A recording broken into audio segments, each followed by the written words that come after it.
Bonsoir, c'est depuis hier soir l'information qui suscite bon nombre de conversations en Essonne et dans la capitale également. Nathalie Kosciusko-Morizet se lance à l'assaut de la mairie de Paris. Depuis plusieurs semaines, les rumeurs allaient bon train, mais la députée maire de Longjumeau laissait dire sans confirmer ni démentir. Et puis, les choses se sont accélérées ces derniers jours. L'ancien Premier ministre François Fillon ne s'étant toujours pas déterminé, Jean-Louis Borloo ayant annoncé qu'il ne se présentait pas et fort du soutien de plusieurs dizaines de responsables parisiens du MP, NKM s'est prononcé hier soir pour une candidature donc à la primaire ouverte. Audrey Coll nous résume le parcours de Nathalie Kosciusko-Morizet. La ville de Longjumeau, c'est sans doute ce qui rend le plus essonnienne Nathalie Kosciusko-Morizet. Fin 2007, elle décide de mener une liste UMP et remporte en 2008 la mairie au second tour avec 47,27% des suffrages et 39 voix d'avance. Mais sa carrière dans le département a débuté en 2002, alors suppléante de Pierre-André Wiltzer dans la 4e circonscription. Ce dernier nommé ministre, Nathalie Kosciusko-Morizet rentre à l'Assemblée nationale. En 2007, lors des législatives, sa victoire, elle ne la doit qu'à elle et obtient 56,09% des suffrages au second tour. En 2007, elle est également nommée secrétaire d'État chargée de l'écologie, puis en 2009 chargée de la prospective et du développement de l'économie numérique. En 2010, elle mène de nouveau des élections régionales, mais cette fois en tête de liste en Essonne, avec Valérie Pécresse en Île-de-France. Siège qu'elle abandonnera lors de sa nomination en tant que ministre de l'écologie, du développement durable, des transports et du logement. Elle ne conserve d'ailleurs que son mandat de maire. Finalement, en 2012, elle devient porte-parole de Nicolas Sarkozy dans sa campagne présidentielle et n'hésite pas à le faire descendre dans sa ville. La défaite est amère, mais elle remporte de nouveau la 4e circonscription lors des élections législatives.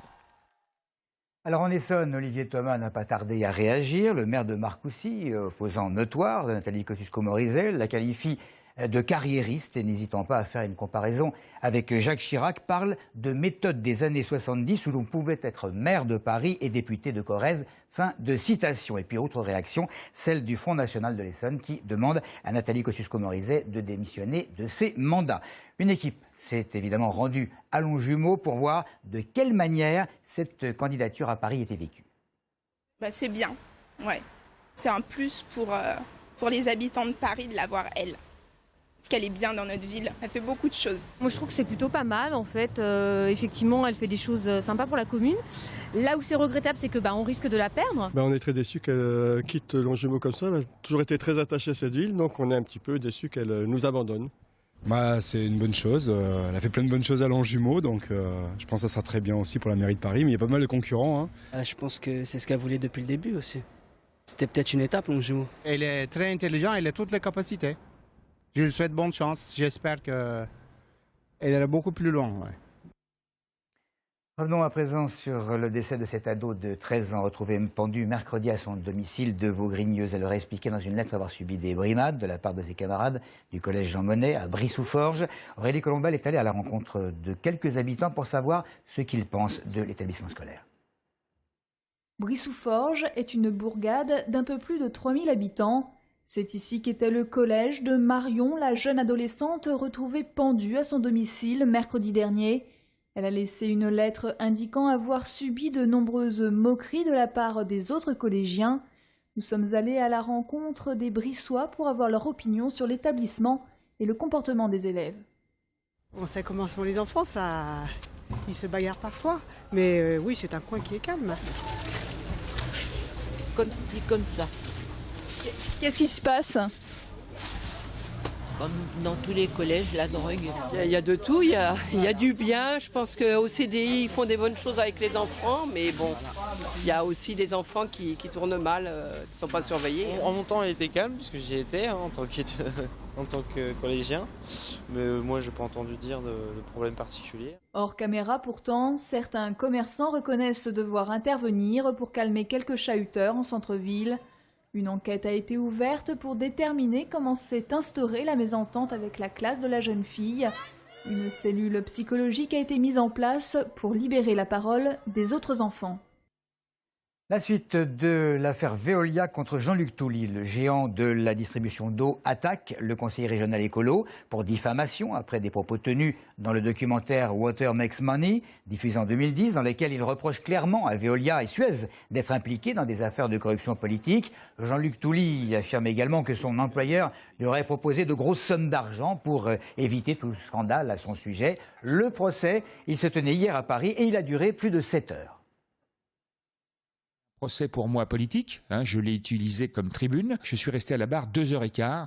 C'est vrai que dans la dernière demi-heure, j'avais un petit peu de mal, surtout que j'avais une grande soif et que j'avais pas de l'eau pour boire.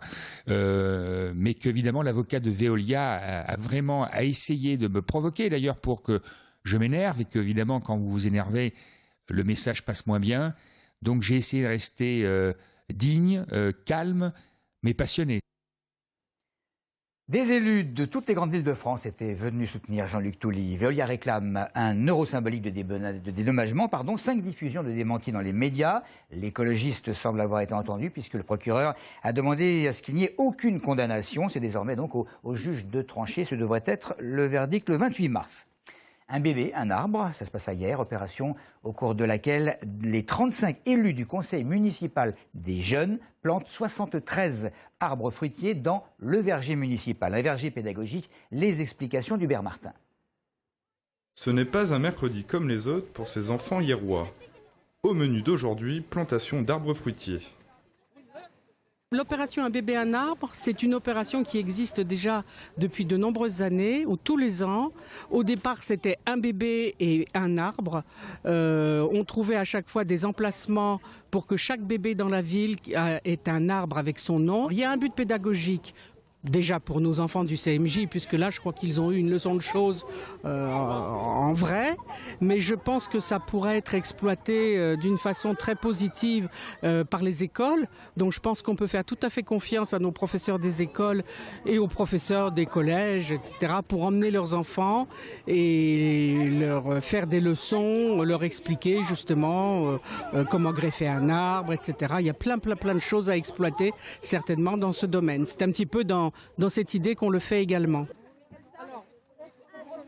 Avec le sourire, armés de pelles et de bottes, les enfants sont sensibilisés à l'environnement avec l'aide du jardinier et de son équipe.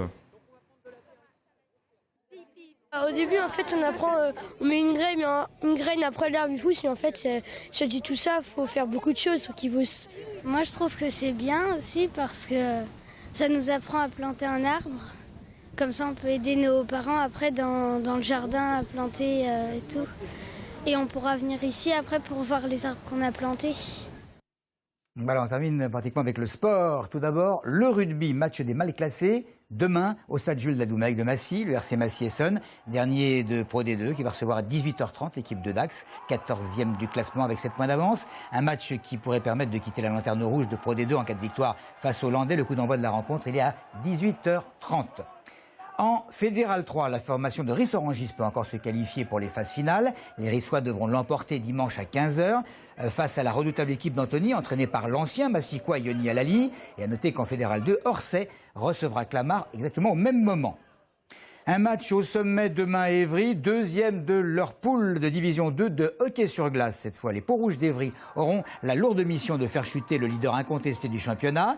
Face à l'équipe de Nantes, les hommes de Sébastien Roujon vont tenter de remporter une victoire qui les propulserait vers les play-offs en fin de saison. Le match débutera à 19h sur la glace de la patinoire François Lecomte. Et puis le Massy-Essonne Handball, troisième de Pro D2 qui va recevoir demain l'équipe de Valence, victorieux à Istres la semaine dernière. Les Massicois sont en pleine forme et pourraient se hisser sur le toit du championnat en cas de succès. Coup d'envoi du match à 20h30. Il ne me reste plus qu'à vous dire que c'était l'essentiel de l'actualité. Merci de votre fidélité.